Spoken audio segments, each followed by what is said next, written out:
To understand the culture of India, to understand what Hindu actually means, one must have a vocabulary, and that vocabulary does not exist in the English language.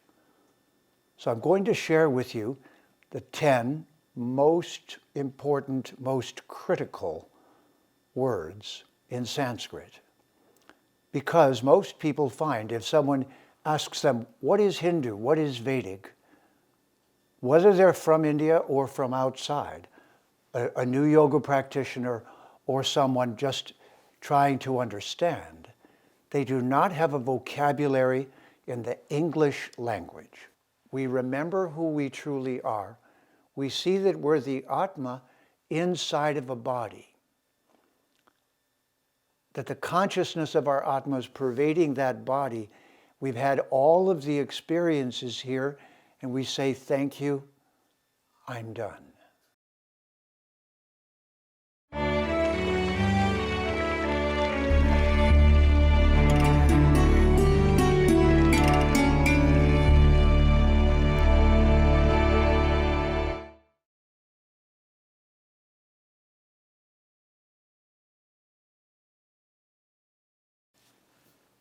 Namaste, and welcome to Vedic Vidya. My name is Jeffrey Armstrong, Kavindra Rishi. Vedic Vidya is available exclusively on Citti Media, English channel, on Sunday nights at 7 p.m. IST. Our topic tonight is 10 Sanskrit words that reveal the essence of the Hindu Vedic world view. The culture of India, the ancient culture that is thousands and thousands of years old, has had during that entire time the most perfect language that exists on our planet, Sanskrit. Sanskrit is the closest to a programming language that any spoken language has ever gotten. It is not an old language or a dead language like Latin and ancient Greek. Instead, it is much more ancient and just as alive as it has been for tens of thousands of years. To understand the culture of India, to understand what Hindu actually means, one must have a vocabulary, and that vocabulary does not exist in the English language. So I'm going to share with you the 10 most important, most critical words in Sanskrit. Because most people find if someone asks them, what is Hindu, what is Vedic, whether they're from India or from outside, a new yoga practitioner or someone just trying to understand, they do not have a vocabulary in the English language. So the 10 words that I'm going to share with you, you need to write them down, write down their definition, try to memorize those definitions so that the next time someone says, what is a practitioner of the Hindu Vedic Dharma? You will begin, and now we begin, with the first word on our list. You will say that according to the Veda, everything that exists is resting upon and emanated from a realm of existence that is completely light, always luminous, where no time exists. It is immortal and inconceivable in terms of our normal material understandings. That realm, ready for the word, is called Brahman. B-R-A-H-M-A-N. Brahman. From the root bri, which means to shine forever. Our English word brilliant came from that word. That brilliance, that luminous quality is the basis of the realm of Brahman. So I'd like you to think there are two there are two realms according to the Vedic culture and the Vedic knowledge. The first is Brahman, the realm of light that is always luminous, always shining. And according to the Veda, to the library of Vedic knowledge, everything that we experience here as existence is an emanation from Brahman.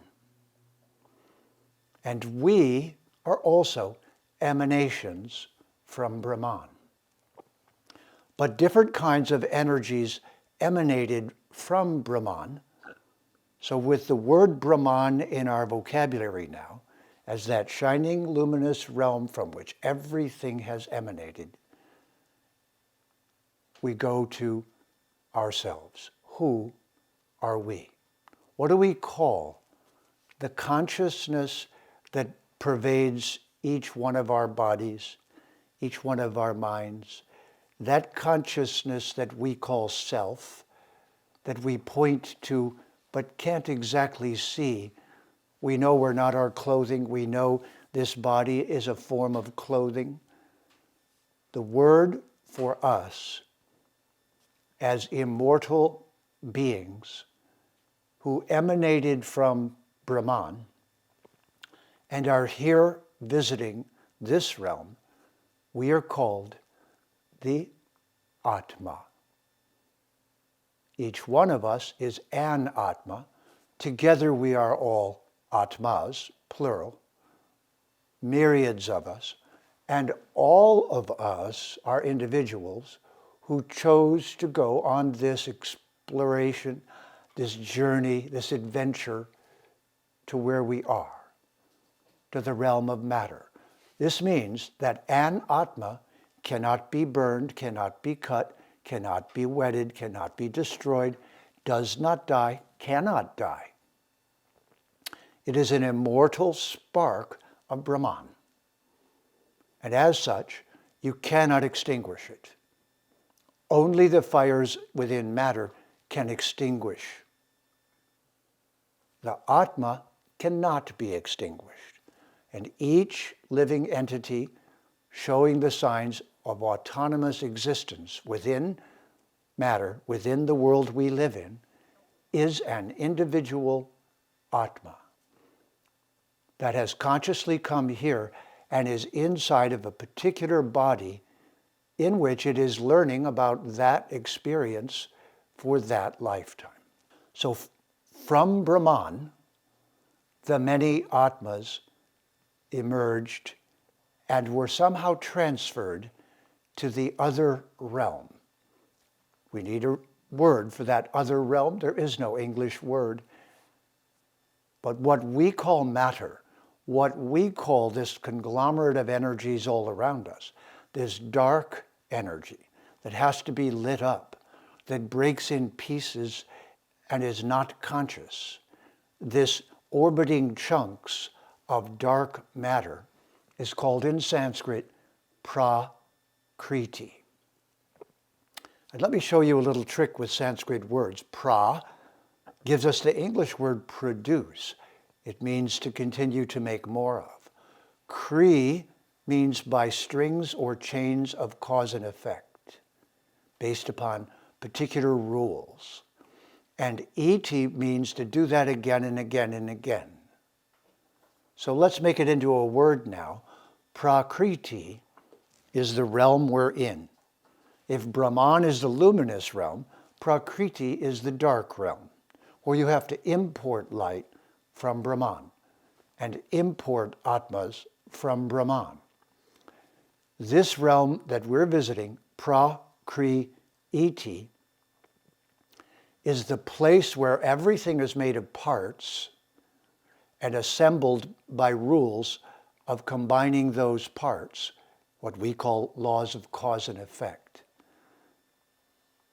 The Sanskrit word for that is ritam. It's all the rules of nature that allow particles of matter to be combined together within the realm of Prakriti. And let's be clear, according to the Vedas, we as Atmas, chose to have the experience of Prakriti. Prakriti is an immortal realm, but it's a realm where everything is temporary. Brahman is an immortal realm, but it's the realm where there is no time. It is the source and opposite of the dark realm of Prakriti, where everything has to be glued together, and then it comes unglued, doesn't it? All of this spinning, orbiting matter, and this, by the way, is what orbiting is. Orbiting is the reflection of the fact that matter must go through cycles of renovation and must continue to be rebuilt because it keeps losing particles. We call that in science entropy. Brahman, the source of the Atmas and the source of Prakriti, but Prakriti is another realm where the energy is all dark, where time is in effect, unlike Brahman, where there is no time. And we, timeless beings, as Atmas, come here and take a body, get covered by a body, just as certainly as this clothing is a covering. So we get covered by a body. That covering is the covering of Prakriti. Now, that entire realm of Prakriti is permeated by the Supreme Being in a form from Brahman that's called Param Atma.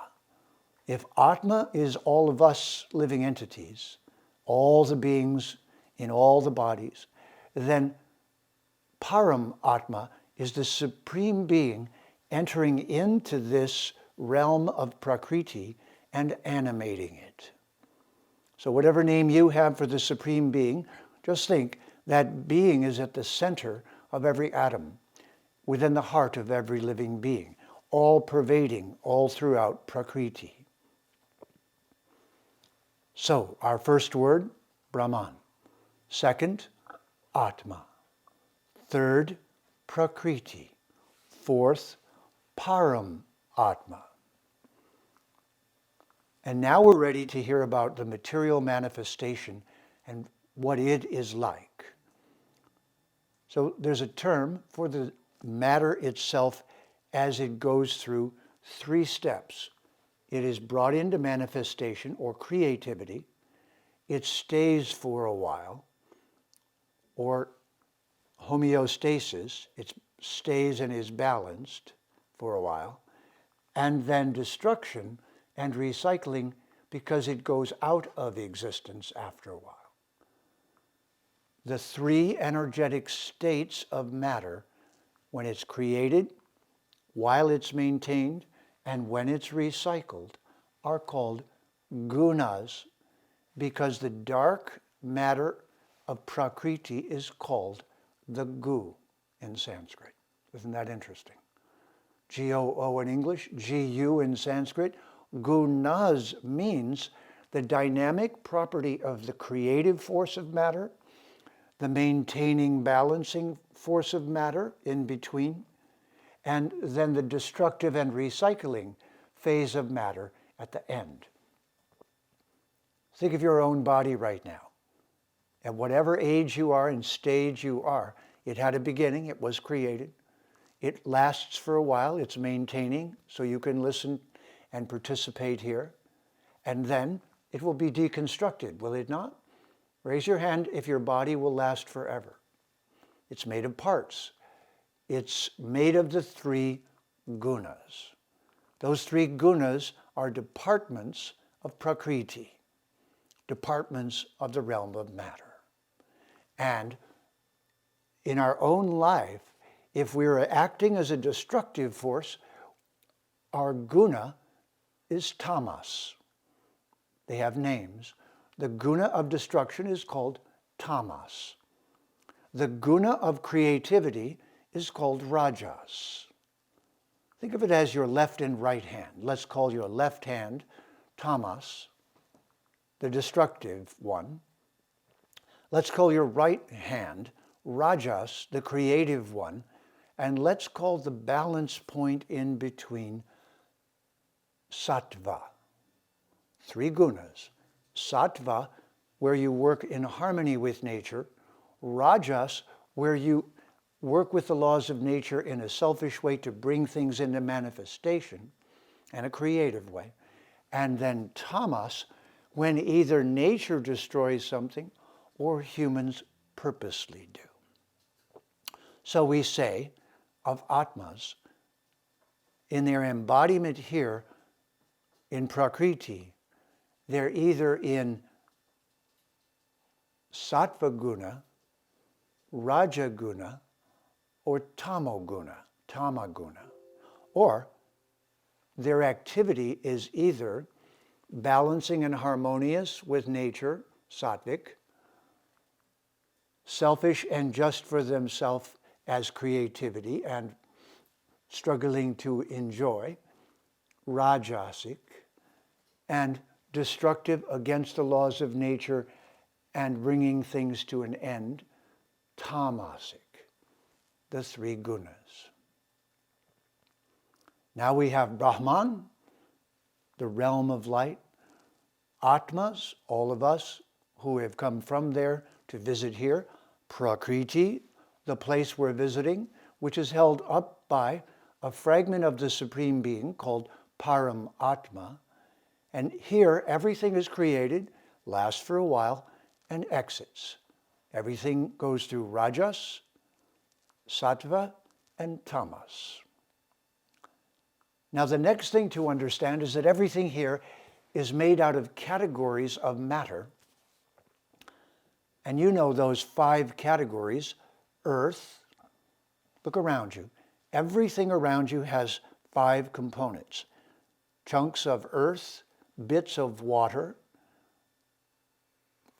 fire, which is necessary for its transformation, air, which is the subtler particles of existence, and space, the mysterious energy that surrounds everything. Now, every body, every single body made of Prakriti is constituted of 3 gunas, and it's got 3 doshas. It's either more like water and earth, kapha dosha. It's mostly like fire, pitta dosha, or it's mostly like air and space, vata dosha. We see these as the skinny, nervous, high-strung bodies. Those are vata dosha. As the carry more weight, curvaceous, smooth, live and let live bodies, kapha, water and earth, air and space. And as pitta, or the intense, pushy, driving, burning, energetic type. The pitta bodies are muscular, direct, forceful, athletic.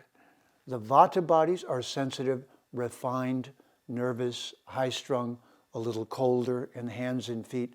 The kapha bodies are curvy, they're soft, easygoing, they're more mellow, they're more like the earth, they're deep sleepers. These body types and gunas are how we take care of our body by knowing the guna of food, of substances, by knowing the dosha of our body, its engineering specifications. And so now, those are the 2 scientific words that are the basis of yogic medicine, of Ayurvedic medicine, of a medical system, really of all medical systems, which are the categories of matter. All chemicals, the elemental table, are part of the gunas and doshas. Now, our 7th word is what happens when Atmas come to the realm of Prakriti. Are you listening?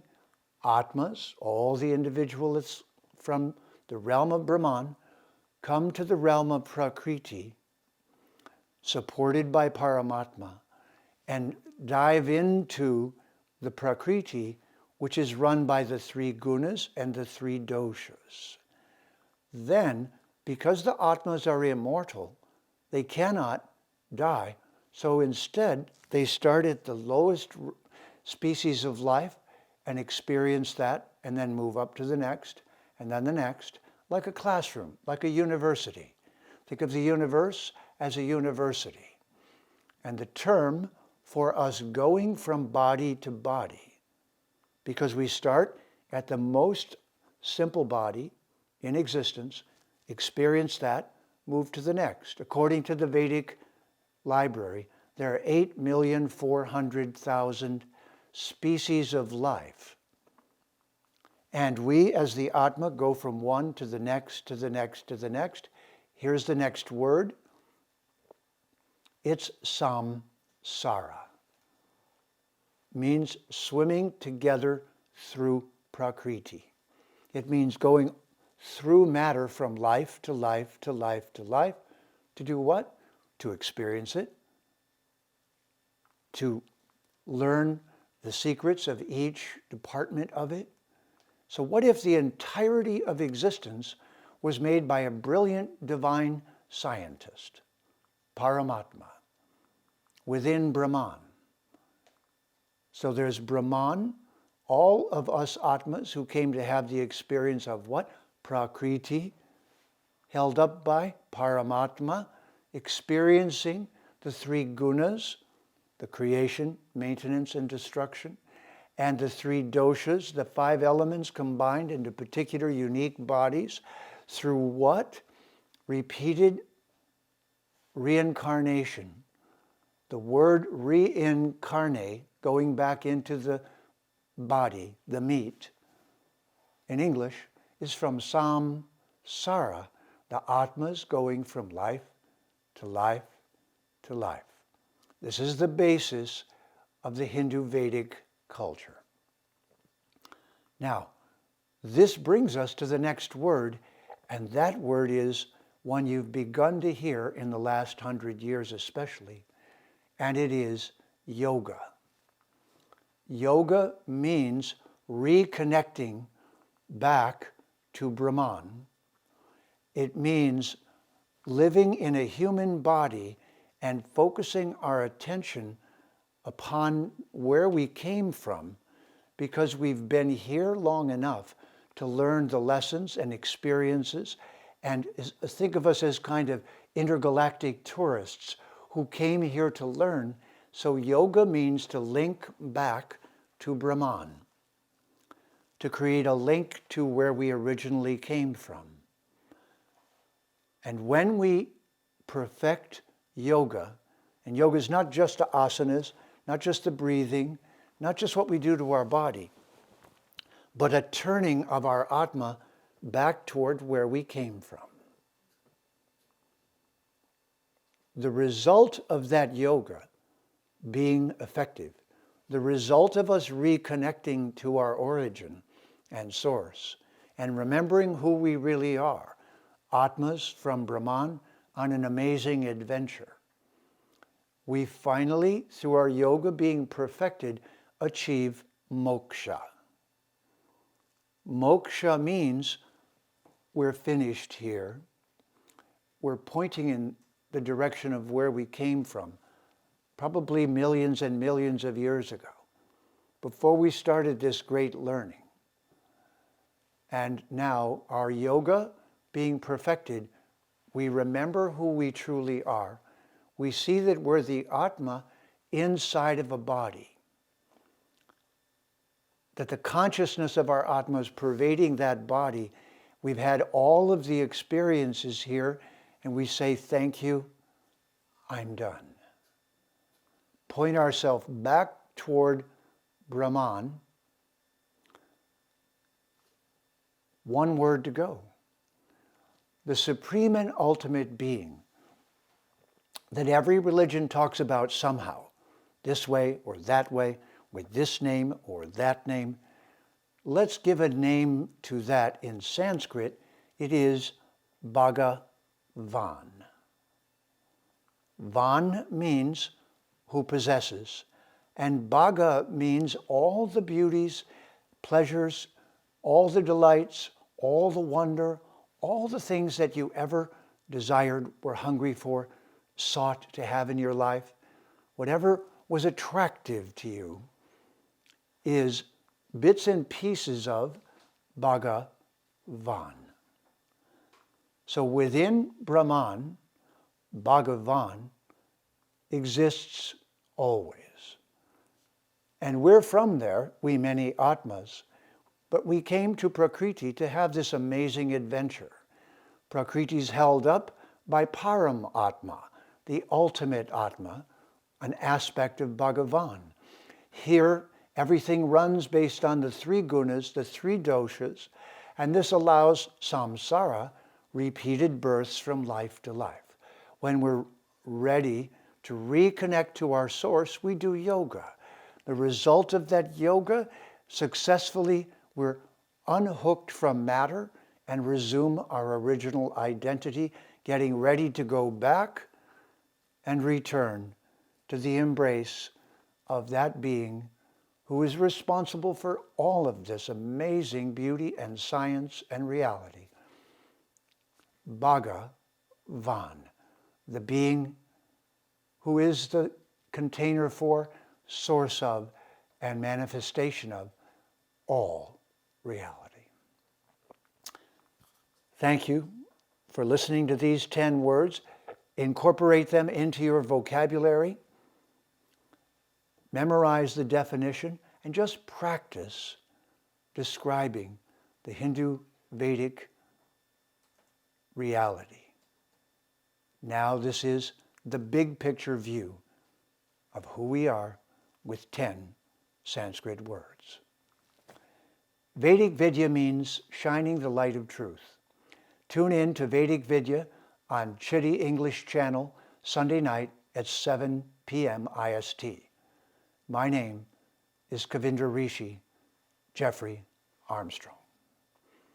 See you next time, and have a Namaste. Please remember to subscribe to us and switch on the notifications for this channel. For our other social media links, more content, and to support our work, please visit citti.net. Dhanyavad. Namaskar.